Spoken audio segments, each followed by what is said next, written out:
Boa tarde, meu ouvinte. Estamos em plenas festas juninas. Como é bom tomar aquele quentão. Como é bom tomar aquela canjica, aquelas coisas, aqueles quitutes juninos.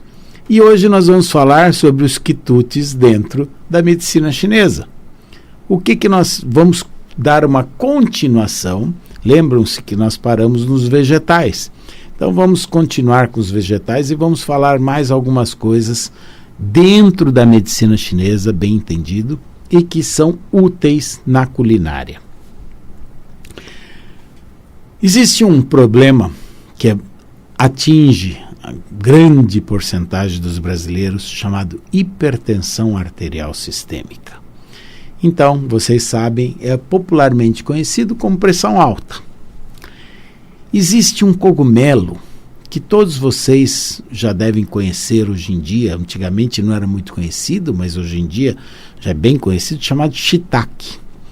O shiitake é excelente para combater a hipertensão arterial sistêmica. E como é que nós usamos esse shiitake?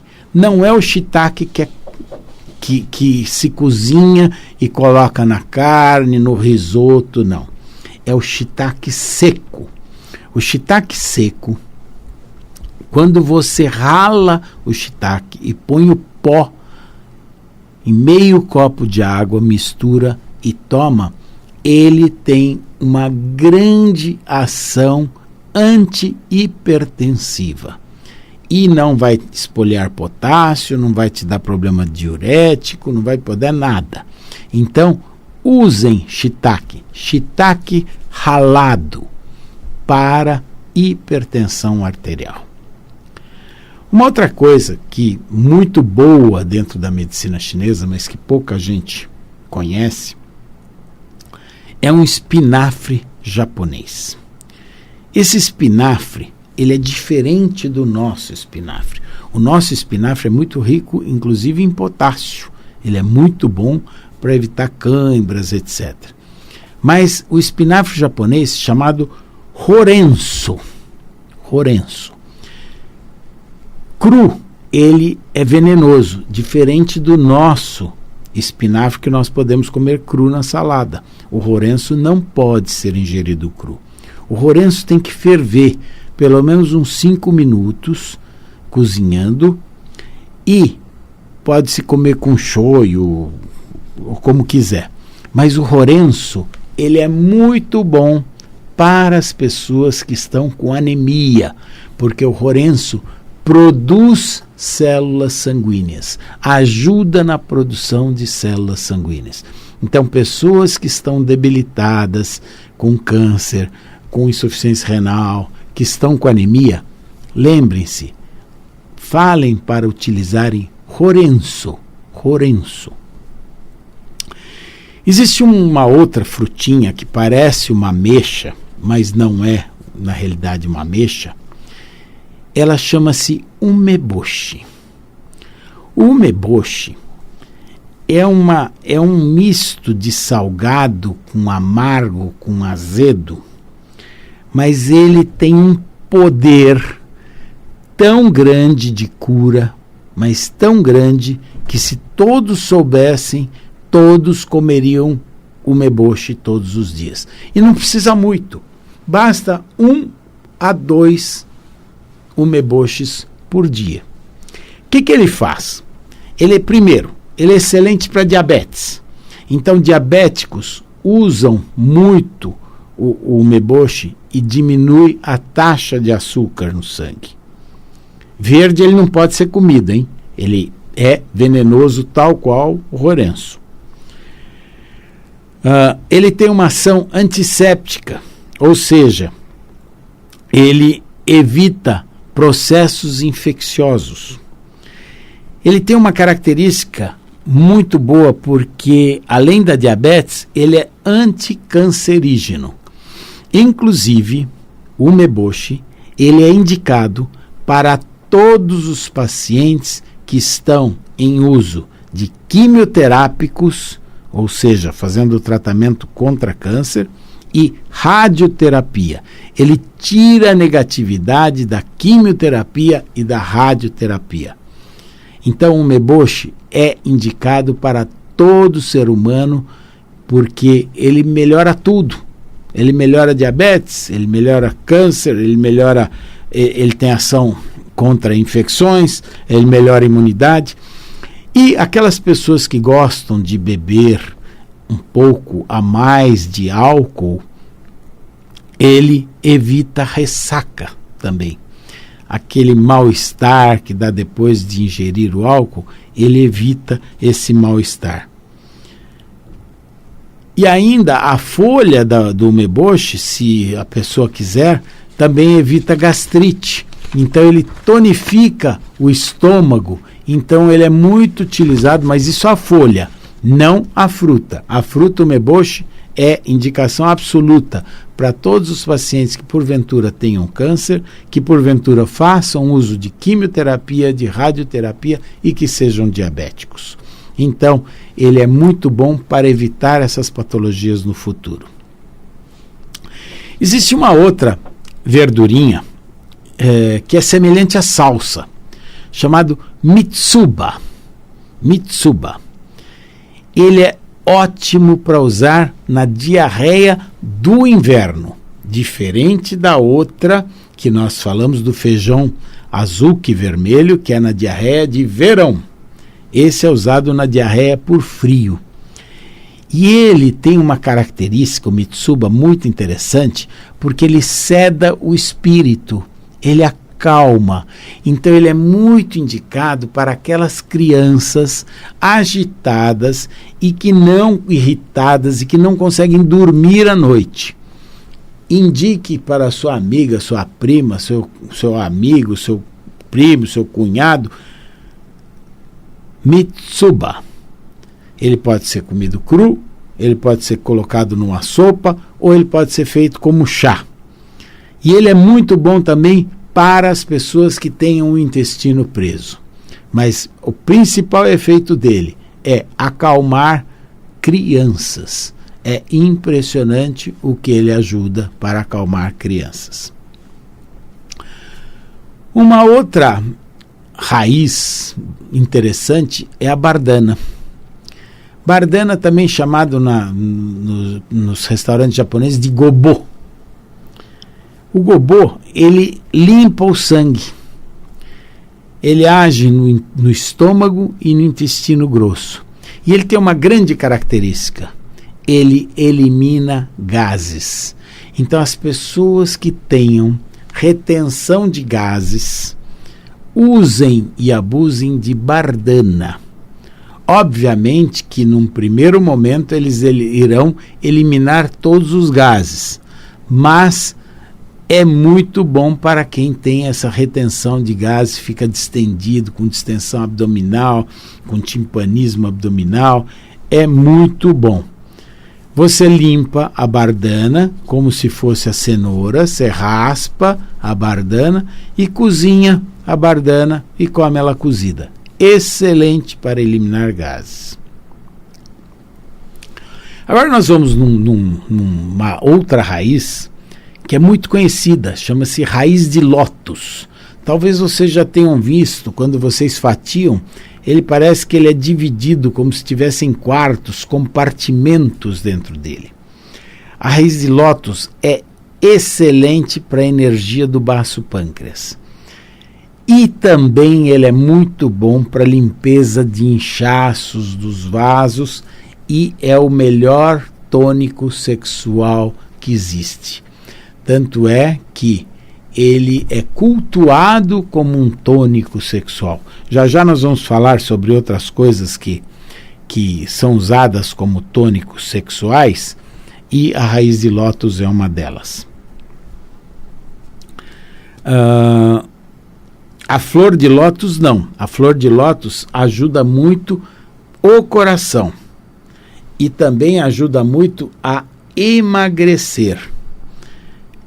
Simplesmente tem que tirar a casca, fatiar, ferver em panela que não seja de metal. Tem que ser aquelas panelas de vidro aquelas do tipo das melitas lá da vida, e pode tomar o caldo também. Agora nós falamos agora mesmo do tônico sexual. Quais são os maiores tônicos sexuais dentro da visão do taoísta? O que ele não deixa faltar nunca é o Hasu, que é a raiz de lótus, é o alho, o nirá e a cebolinha. Cebolinha, essa que a gente compra na feira. Cebolinha. Esses 4 elementos juntos não faltam na culinária deles, porque eles atribuem a estes elementos a sua força, sua potência sexual. Já que estamos falando de alho, qual o melhor alho? O alho branco é o mais fraco, aquele rosa médio, mas o melhor alho é o alho roxo, e aquele que for unidentado. Se existir um alho com um dente só, quanto maior o dente, maior a potência desse alho. O alho é muito interessante porque ele tem muitas funções. Para a energia sexual, só para que estamos falando na energia sexual, vocês devem assar um dente de alho por dia. É o suficiente. Assado, inclusive, ele não deixa cheiro, não deixa aquele cheiro desagradável de alho cru. Mas ele tem uma potente ação anticancerígena e anti-infecciosa e anti-inflamatória. Inclusive, você pode usar no ponto que nós chamamos IG4, regu, na mão, que é aquele ponto famoso onde as pessoas apertam quando estão com enxaqueca, para dor de dente. Você corta o dente de alho no meio, coloca aquela raminha que está nascendo do alho, coloca em cima desse ponto, gruda com alguma coisa, com micropore que seja, deixa lá algumas horas até fazer uma bolha. Quando faz essa bolha, você estoura a bolha e tira a dor de dente. Isso aqui é para usar num final de semana que a pessoa tá no sítio, em algum lugar, mas não é para usar, obviamente, com constância, senão você pode causar até uma infecção. Também você pode... o alho, ele tem uma característica muito interessante, porque quem tem a pressão alta, ele abaixa. E quem tem a pressão baixa, ele aumenta. Então o alho regula a pressão arterial do indivíduo. Existem também, você pode fazer pasta do alho e pôr na sola do pé. Se vocês puserem na sola do pé, aí isso é muito usado em reflexologia chinesa, se puser na sola do pé na região do nariz, por exemplo, ele é ótimo para parar sangramento nasal. Se você puser na área intestinal, ele é ótimo para tirar as diarreias. Mas sempre essa pasta tem que pôr uma água morna e colocar ali como se fosse com alguma coisa fazendo uma pressão, ou um pano, ou um micropore, alguma coisa fechando ali. O alho também pode ser muito utilizado no lugar onde você tem uma picada de cobra ou uma picada de abelha. Você corta o dente de alho no meio e coloca no local da picada. Ele chupa para fora, ele tira aquele veneno tanto da abelha quanto da cobra. Então nós falamos da raiz de lótus, nós falamos do alho. E o nirá? O que é o nirá? O nirá, ele parece uma rama do alho. Ele parece aquela cebolinha, inclusive. A rama da cebolinha, aquele verdinho da cebolinha. Ele é fundamentalmente usado para aumentar a energia sexual. Então, o taoísta usa o nirá constantemente. E como é que se faz ele? Cozinha refogando. O nirá tem uma característica muito interessante. Quando alguém desmaia, se você tiver um pouquinho de nirá na hora e apertar para tirar uma gotinha que sai e puser embaixo da língua, ele acorda na hora do desmaio. E a cebolinha? A cebolinha, gente, além de vocês terem aquela parte verde, o melhor da cebolinha é o bigodinho, aquela parte branquinha que vocês jogam fora. O bigodinho, ele pode ser cozido um pouco de água e tomar aquele... Você pode coar, não precisa comer o bigodinho, mas você pode coar e tomar aquela água. Para vocês terem uma ideia, isso elimina inclusive cálculo renal. Então ele é excelente como diurético e tônico do rim. E por isso mesmo ele melhora também a essência sexual. Então as 4 coisas para melhorar a essência sexual. Vamos repetir? Raiz de lótus, o alho, o nirá e a cebolinha. Quais são as frutas que melhoram também esse apetite sexual? Melhoram a libido. Cereja, morango, néspera e o pêssego. Agora, do pêssego tem uma característica muito interessante. Não é a fruta pêssego, mas sim o que vocês vão usar. Vocês pegam a semente do pêssego, quebrem a semente e dentro dessa semente vocês vão achar uma amêndoa, tá? Bem amarga, muito amarga, mas essa é excelente tônico sexual. Esta amêndoa que tem dentro da raiz do pêssego. Algumas pessoas pensam muito, puxa, Gabor, mas não tem algumas ervas, algumas coisas que ajudam a emagrecer? Realmente existe. Existem 7 itens dentro da culinária chinesa e que é observado que ajuda a emagrecer. Mas é claro, tem que se utilizar praticamente diariamente. A dificuldade está em manter uma dieta com essas 7 substâncias. Mas quais são elas? Então, já me perguntaram, eu vou falar. Salsão, morango, desculpe, tomate, nabo, pepino, melancia e raiz de lótus. Vou repetir porque esse é importante. Salsão, tomate, nabo, pepino, raiz de lótus e as frutas, morango e melancia. Se bem que tomate também é fruta. Esses 7 elementos conjuntos ou separados, eles fazem a diferença para ajudar no processo de emagrecer. Existem algumas outras coisas que, por exemplo, para emagrecer, apesar de há uns anos atrás teve uma dieta chamada dieta de Beverly Hills, em que eles usavam o abacaxi, fundamentalmente o abacaxi. Mas dentro da culinária chinesa, eles acham que o abacaxi e a banana são muito frios. Então eles, comidos crus in natura, eles dificultariam o processo de emagrecimento.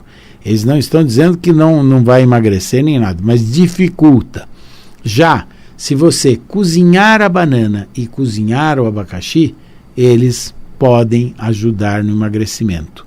Mas, comidos crus, eles falam que pode prejudicar o processo de emagrecimento.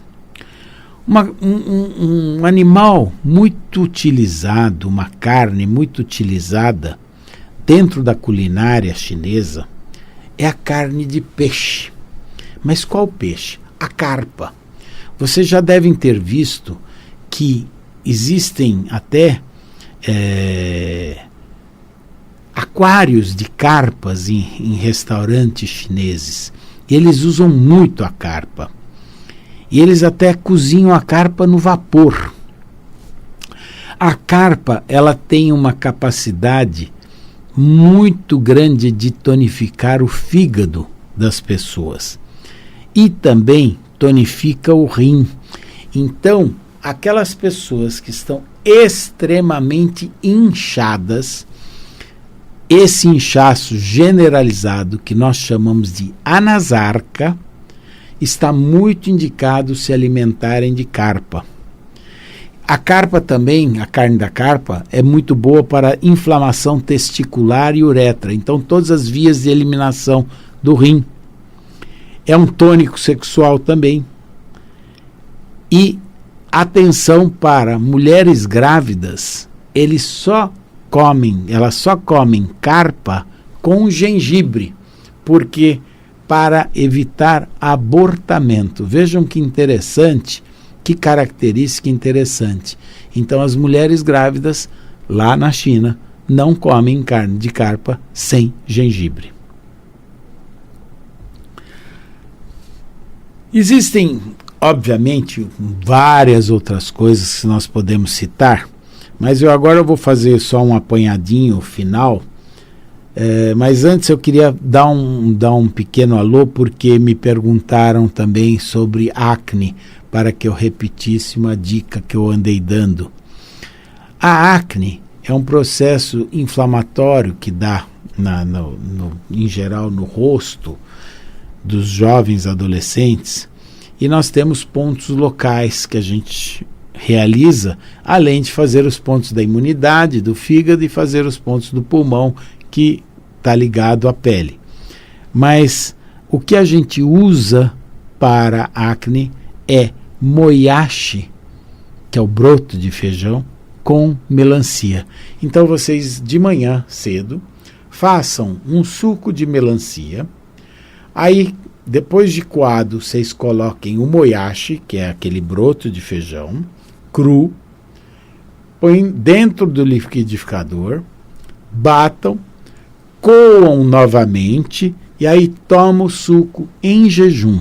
Ele é excelente. Em 15 a 20 dias já vai limpar o seu rosto, já vai acabar com a acne. Mas não se esqueçam, tem que fazer os pontos de acupuntura. Então o ideal é fazer o suco de melancia com moyashi e a acupuntura junto. Tá bom? Então vamos dar uma repassada do que nós falamos aqui. Várias coisas. Quais eram as coisas anticancerígenas que nós falamos? Então, é o rato-mugue, que era aquele grão semelhante à cevada, o alho, que é muito bom, e o umeboshi. O umeboshi é fundamental, minha gente. Fundamental. O umeboshi tira a negatividade de toda radioterapia e de toda quimioterapia. De todas essas que nós falamos, quais são as diuréticas e que ajudam na pressão arterial? Então, é a cebolinha, que era o bigode da cebolinha, a papa do arroz integral, o alho, o feijão preto chinês, o soba, que é aquela farinha preta, que é aquele macarrão preto, a flor do crisântemo e o shiitake, aquele cogumelo que eu ensinei vocês a ralarem para utilizá-lo para hipertensão. E para a potência sexual, que é muito importante, o brasileiro cultua muito essa parte. Feijão preto chinês, nós falamos, a carpa, o raçu, a raiz de lótus, não esquecendo que o taoísta combina raçu com alho, nirá e cebolinha, e as frutas para melhorar o apetite sexual, que eram cereja, morango, nêspera e pêssego. O pêssego, sempre lembrar, que era aquela amêndoa do caroço do pêssego, é que estava mais indicado. Finalmente, para emagrecer, aqueles alimentos melhores: salsão, morango, tomate, nabo, pepino, melancia e raiz de lótus. E para os diabéticos, não esquecer feijão preto chinês, umeboshi e raçu, que tonifica o baço pâncreas. Muito obrigado pela audiência, um grande abraço a vocês e boas festas juninas.